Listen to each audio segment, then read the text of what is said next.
you are set to continue. Oh, okay. That's because insane machines don't typically tend to have a large number of people, but I sort of understand the approach that most people are coming towards. But I can assure you that if you wish to learn more or gain experience within this particular field, you're supposed to converse yourself with as many insane machines as possible. That way, you're able to hone your skills and grow. I'd recommend you doing at least one insane machine per season. Typically, there used to be two. Now it's just one, the final machine. If you sit down and are able to do it, then I'm pretty sure you'll be in the right path. Otherwise, I recommend doing as hard machines and insane machines. They'll teach you a lot. They are difficult, but they do teach you a lot. So with that, and just okay. So we'll be going through Ghost. Ghost was a machine by Tomanditri. I think that's his name, Tomaditri or something. I believe it was Tom Admitri or Tom Adimitri. Yeah, that's much better. Tom Adimitri. He's Russian. When I had asked him when it came out, I asked him why there was an unintended. So root came first, and then finally user came second. But when it came out, there was an unintended in the machine that allowed people to skip a step. They were able to skip this step that was required. Otherwise, it was generally a good machine from the beginning. And can you excuse me for a while? I take this call. It's this thing. This.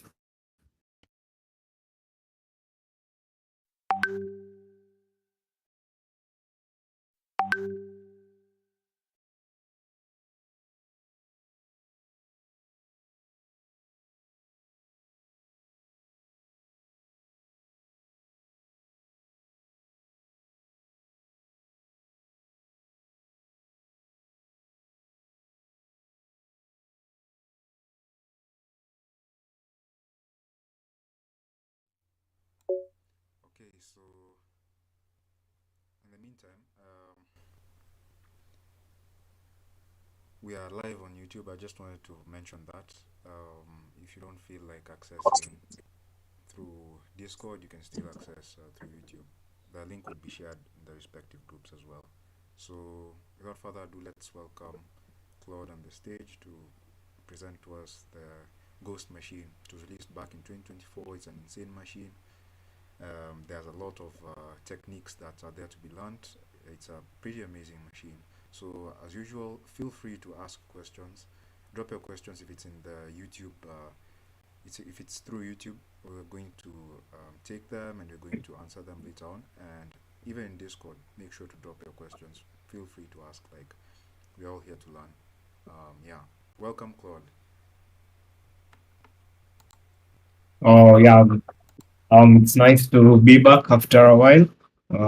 There are a lot of things that take places in life, so we're all trying to do as much as possible to proceed to the next day. And we are grateful to be here and presenting to you. So, in this technical aspect of this machine, it's a machine called Ghost. It's a Ghost. I believe it's retired, and I don't think I have it here. Oh yeah, it should be loaded, and it has. Yes, there's some people who are doing the machine, so it's generally a good machine, and I'd recommend you do it after we reach outside here. If you can be able to get a VIP plus, I don't know, but I'd recommend you look for time and do it because the machine is generally a beautiful machine in the scope of Active Directory. And by the time the machine was coming out, there were a few unintendeds, but they were resolved. But they're still unintended in the machine, but they're CV based at unintended. So I'm guessing there was no need to patch them because there was no issue. But we can look at the machine. This the change logs. It will always tell you what happened so that they are able to solve the problem. So they found there was some unintended plain text parcels from the system and the MS SQL had permissions errors. Yeah, that's true. The first time they did the machine, I believe MSSQL had an issue that allowed to skip a certain part of the machine.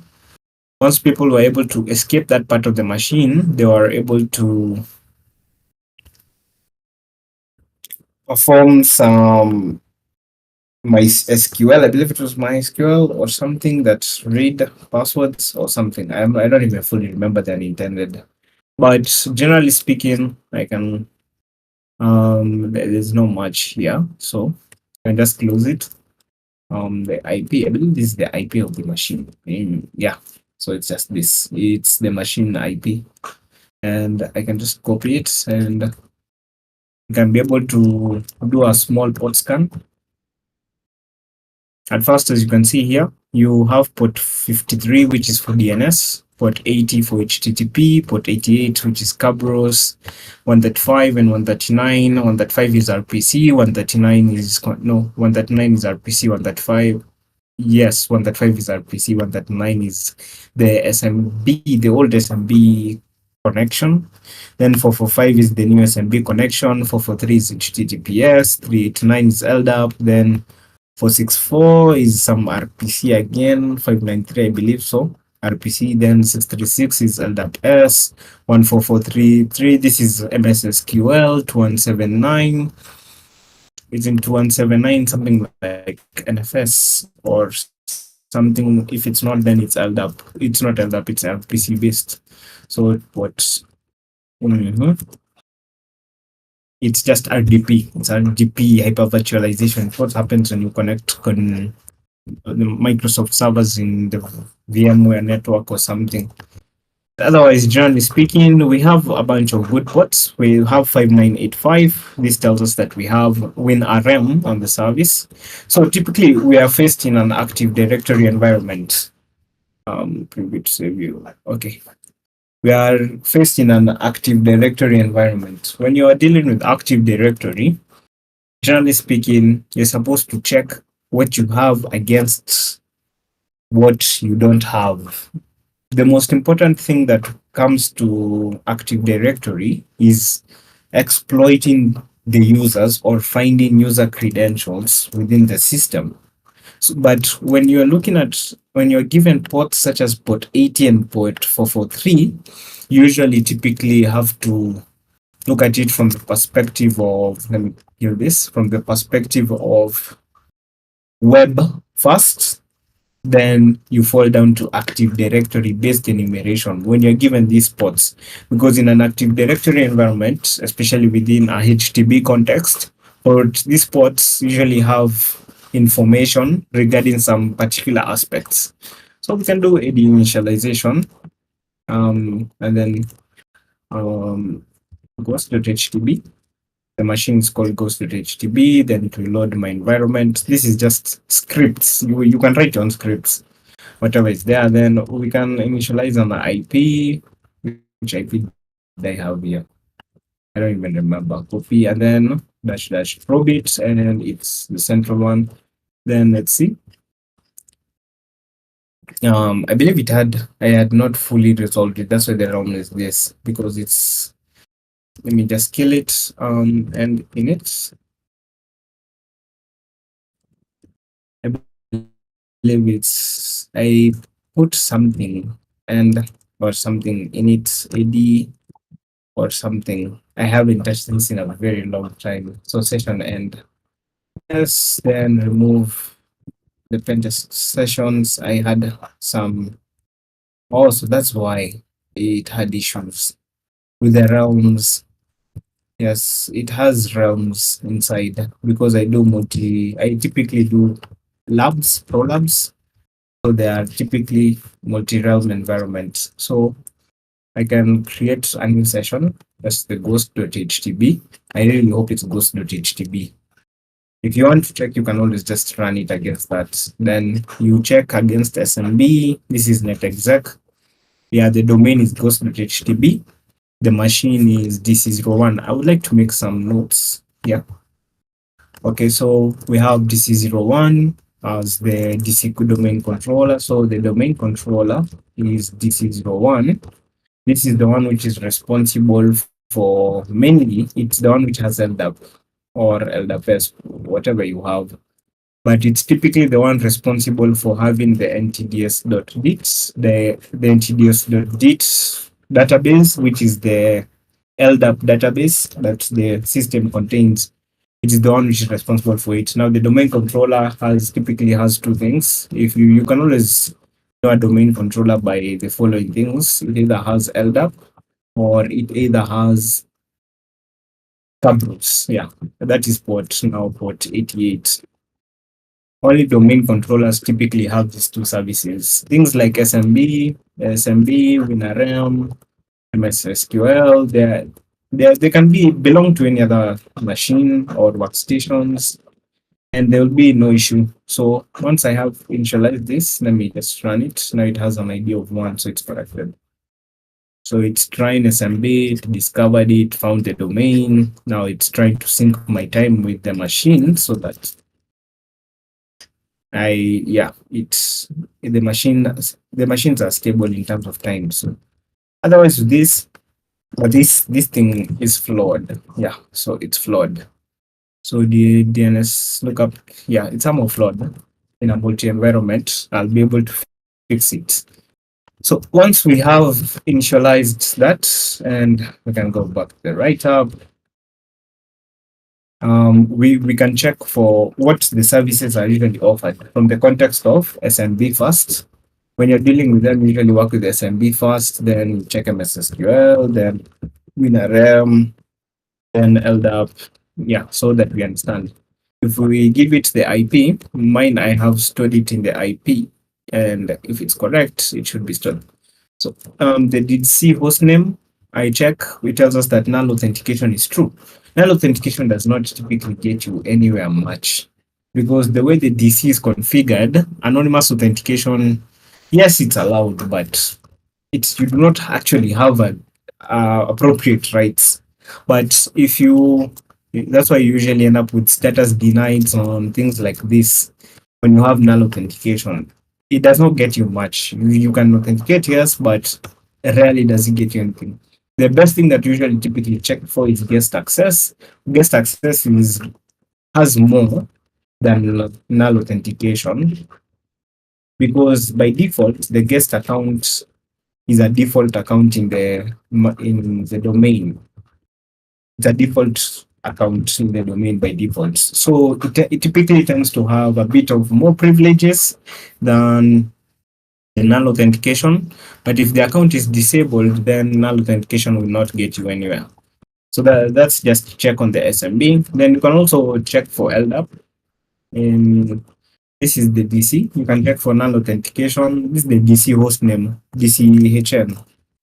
DCHN is just DC host name. I don't have the energy to type it. So there was an error with how the netexec handles it, but it tells you this. In order to perform this, a successful bind must be completed, which means that null authentication is not allowed on the LDAP connection. So we cannot do null authentication on this. We cannot do null authentication on the LDAP. So instead of wasting your time, we just jump on to the straight part of it.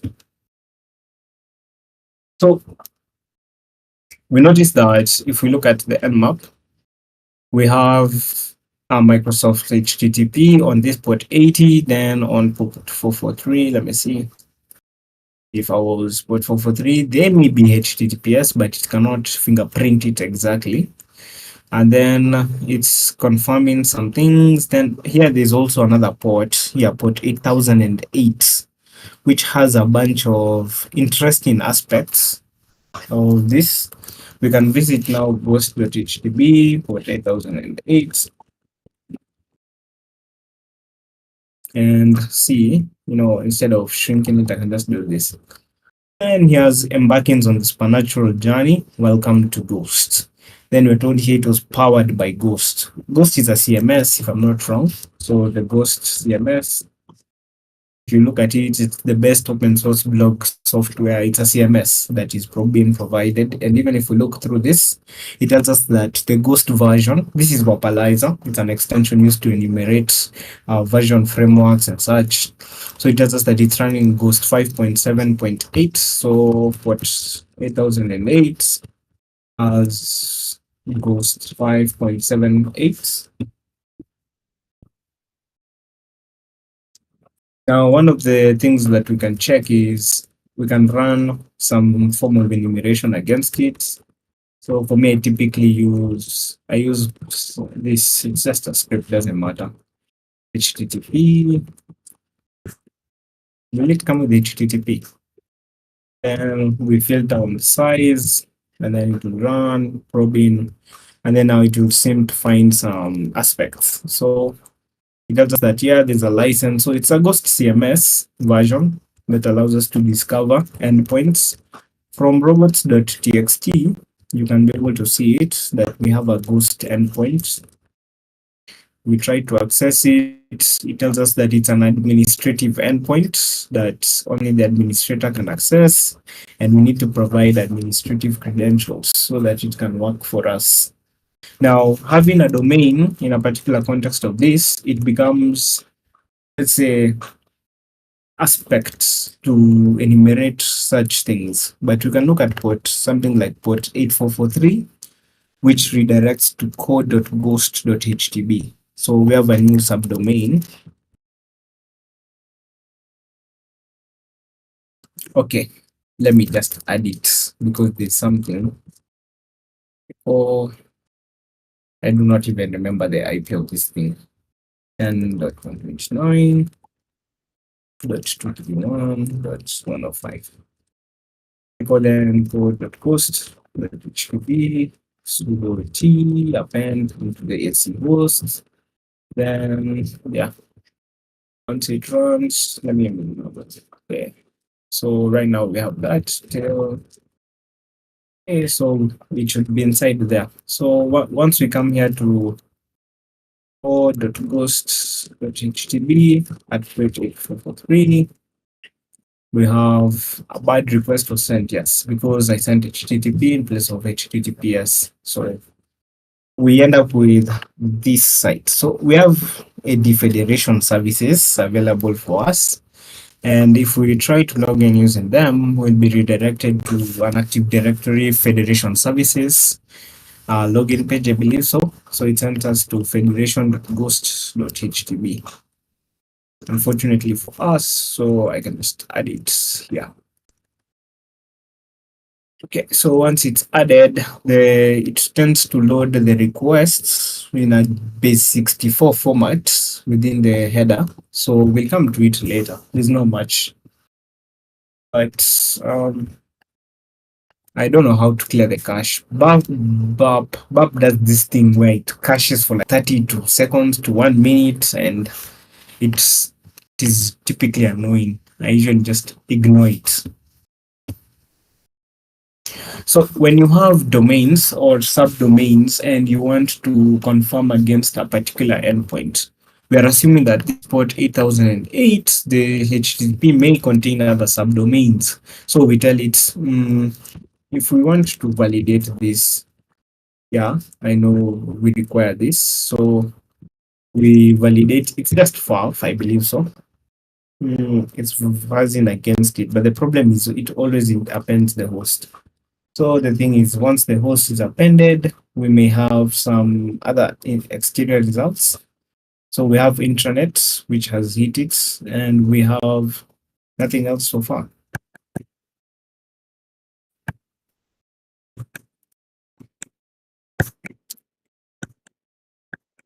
I'm pretty sure this is wrong, but it's fine. There's no issue. Once it hits this two, you know that we have an extra subdomains that we need to add. So it doesn't matter how you add them, as long as they're added. So sudo and then echo instead of this, we have DTT intranet Yeah, we can add this too. And then we come and visit it. I kind of forgot how 2008. I sort of forgot how intensive um insane machines can be. They typically have a lot of things, like excessively a lot. So from GT, we can just check sign in. There is only sign in. There is no registration. If I try to explore, they'll say find no repos. If I click users, it tells us yes, we have two users. So right now we have users from the Git. So you have Git telling us yes, is the user Cassandra.Shelton, and there's a user called the Git matches this. So the password, it will succeed because the password will be seen as it satisfies that condition of the query, because the query will assume star can mean anything. It can mean A, it can mean C, it can mean D, it can be E. It doesn't care about the length. Once I put the star, it means that whatever comes forward, just let it be whatever comes forward. So I put a star. Once I click login, it logs in us as Catherine.Hoyland because the password is not validated. It's also LDAP injectable. So if we log out, if we check the users, let me see. For some reason, it's loading the users in a certain field. You can see it here. And this is hectic to pass. So I'm not sure where it starts. So I can see that we have TH, TH, and then TH, TH. Okay. I am more interested in anything that looks in this format. So this format TR is the beginning. Does it have a T something that comes forward after this? Okay, let me see. TH. Okay, it must be swallowed or something. But I'm mostly interested in this format. Let's see. Okay. Grep. I'll pipe it over to grep. I'll silence the errors and what. Then I'll tell it I want to do PAL expressions. This is for PAL expressions. Then O is for specifically these fields. Then I'll create. Okay, I mean, I do not know how to fully explain this part, but it's just rejects. I'll tell it to match on anything that starts with TR and anything and end with anything that ends with minus TR. Yeah, that should be better. Let me see. So it fetches the full number, the parcel. But for us, we are typically interested in whatever comes with Cassandra.Shelton. So this can be, it doesn't have a space, and it's this where things get messy. So I'm not exactly sure how Perl handles it, but typically just from this, I would I would ask a bit from online so that I understand how this handles it. And just use this. There's much. Perl for missing. Let me see. Perl for a dot b, like grep. It's just for grep. Perl to grep for a dot b. I primarily like this. It's a nice thing. And let's assume it starts there. I don't. Let me see if it is able to produce what I desire.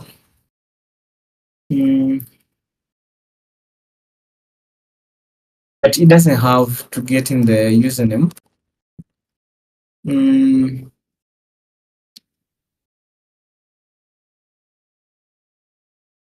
Okay. In this manner, we have something special here. We have the internet's principle. getting the username a.b or ab. I don't know. I know it's one of them. It has a lot of questions. It helps to understand how.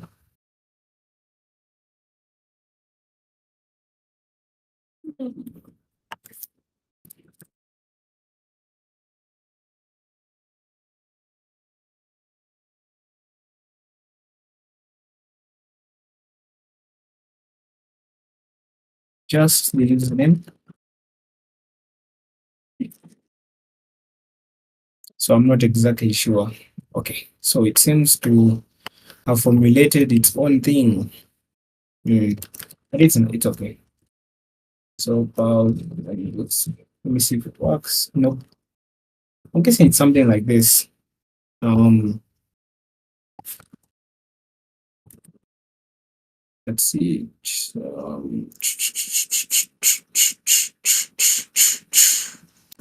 Okay, so it seems to be to have changed by command, so it's able to fetch the correct thing.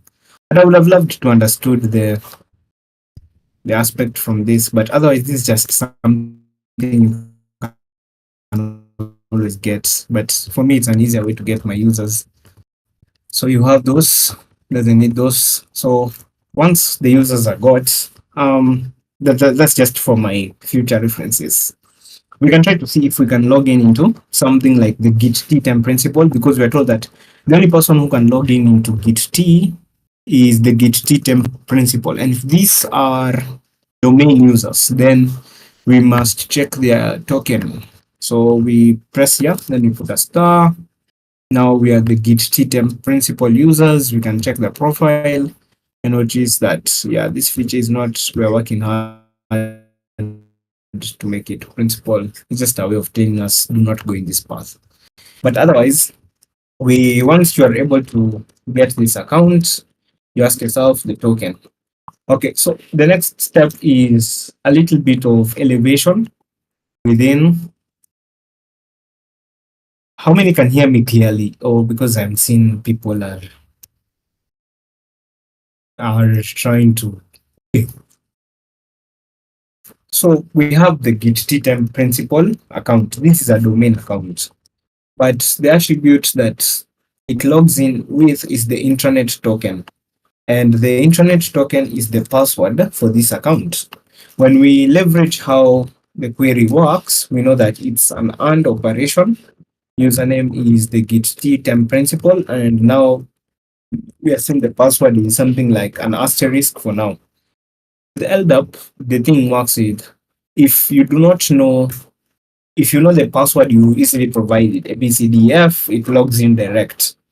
If you don't know the password and you're exploiting an LDAP injection, what we do is we take a set of characters. We take a set of characters, uppercase, then we have lowercase and 0 to 9 digits and a bunch of other extra characters such as dot, those ones, and plus, maybe minus, an asterisk point there, so and so.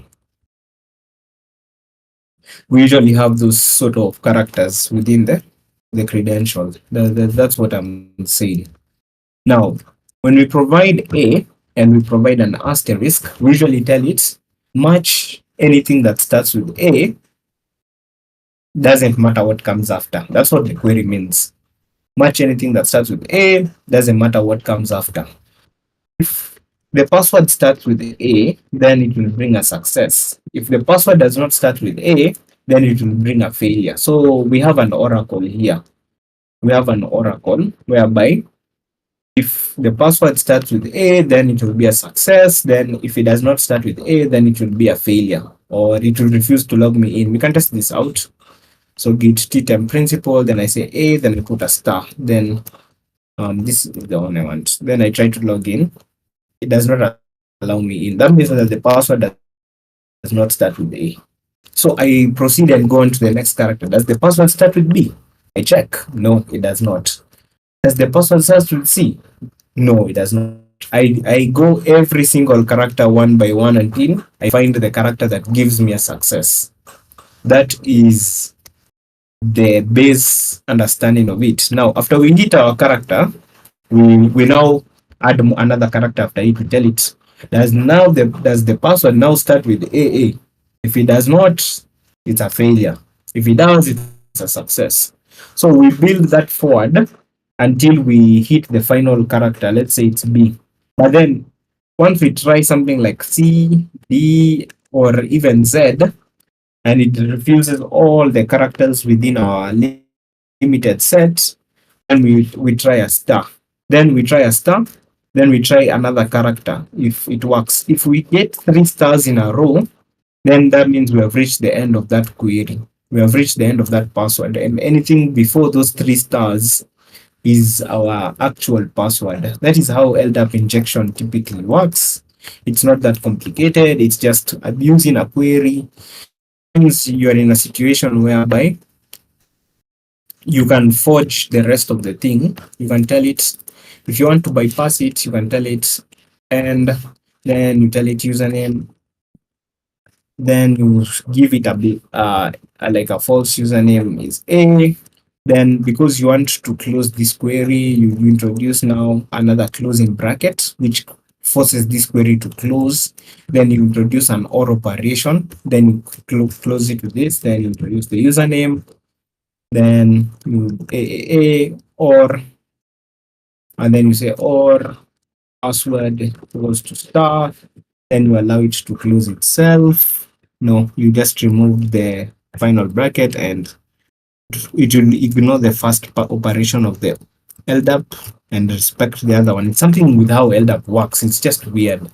So I really pray that there's an understanding to it, but typically speaking, that's just it. When it comes to understanding of it, what is it? Mm-hmm. You cannot hear. Try out what is this? The YouTube. Try out YouTube. It will allow you to hear most likely. I really pray. So when you have something like this, we can write a script. Let me just Wait, um Claude. nope, not here. Oops. Claude. Yes, Isaiah. Um, because there's something that we're trying to fix. We've noticed that there's an issue with YouTube live stream. We wanted like a bit of like 5 minutes for people who are still on the chat. Oh, You can probably like give them an overview so far of what we've been able to do before. okay. Yeah. Okay. Well, what I can do is I can just let the script run. I can let the script run while you're trying to fix that thing because it takes a bit of while, but I may have optimized it to be faster. Okay. So I just copy it here. Let me see. Let me see. Yes, the login, then the password, then this. If the tech is in this, I don't even know what was. Oh, I was measuring according to the response. So I needed like some form of value. If, for example, I log in as the git t principal, then there was, I believe, tech. I don't know what I was mentioning. Maybe there was just something that was logging it. So let me pass.py. This is the one I want. Yeah, it's the one I optimized it. It has the username, then the secret token, then it removed the asterisk because the asterisk will always match. So it ends up polluting your set. So I tend to keep the asterisk as among the last things at the end. I replace it then. Yeah, so we have here, I set the things, everything that was required. This was just a script, the headers. Then I post it. I ran an asynchronous one, so there was not much. And first loop to break the dictionary into brute forceable chunks because I was optimizing. And the second loop to brute force the password of each char. There was nothing much, but it's something that you can optimize. Okay, so dash u bit t temp principal. Okay, so I don't have HTTPX. What was I using? Um, how? Which Python am I on?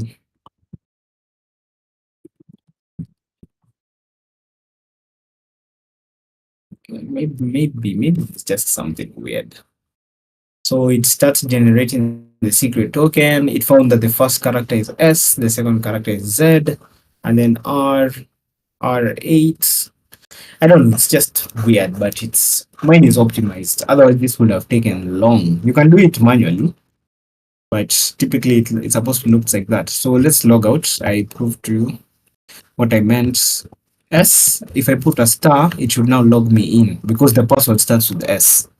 But if the password did not start with S, like A had we seen, it will refuse completely because the query is rejecting. It's telling no, it does not. So by ensuring that this secret token now works, the final way you can test it is by providing the password without the asterisk. This means that you will have a condition of username equals to bit t times principal, then principal, sorry, then you will have the password is this, then you'll have this. This is the condition of how this looks like. If this is right, if it's correct, then it will bring a success. So you can just provide the login. Yes, so we are able to leak the secret token of any account just provide by providing this method. Yeah, typically that's what I was doing, and I was approaching it from that angle. But once this is gotten, so this is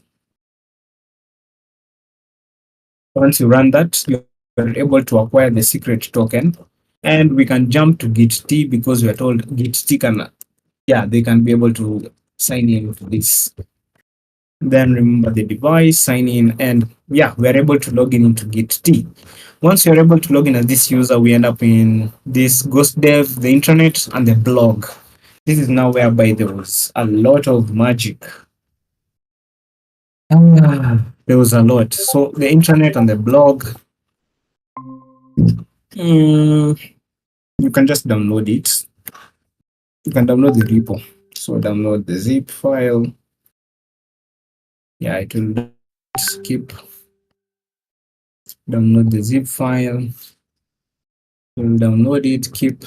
Then I can be able to know downloads with blog here and the internet here, and zip the internet into intranets. I don't know why that's it. Then unzip the blog main into blog. So we have these two things. If we do the ls minus la for this blog, there's no the .git file. Typically, when you download the repo, there's never the .git file. So if we click the initial commit, we find everything for the blog. Ghost blog or blog uses the Ghost CMS in a container. Uh, Then they're planning to add some features. Claude, Then one of them is yes. we've decided to settle on just using Google Meet for this session, for the rest of the session, because we've noticed that there has Okay. been a lot of problems. Like many people are having a hard time trying to listen and to also follow up on YouTube. So I want to apologize Okay. everyone who has been able to attend. So my apologies for for the errors that have been in today's session. We're going to work so that the next coming sessions won't be the same as how things are today. So I'm sending the link in the chat. Just join in to that meeting link, and we'll continue from there. Otherwise, apologies everyone uh, for the issues that we've been able to experience today.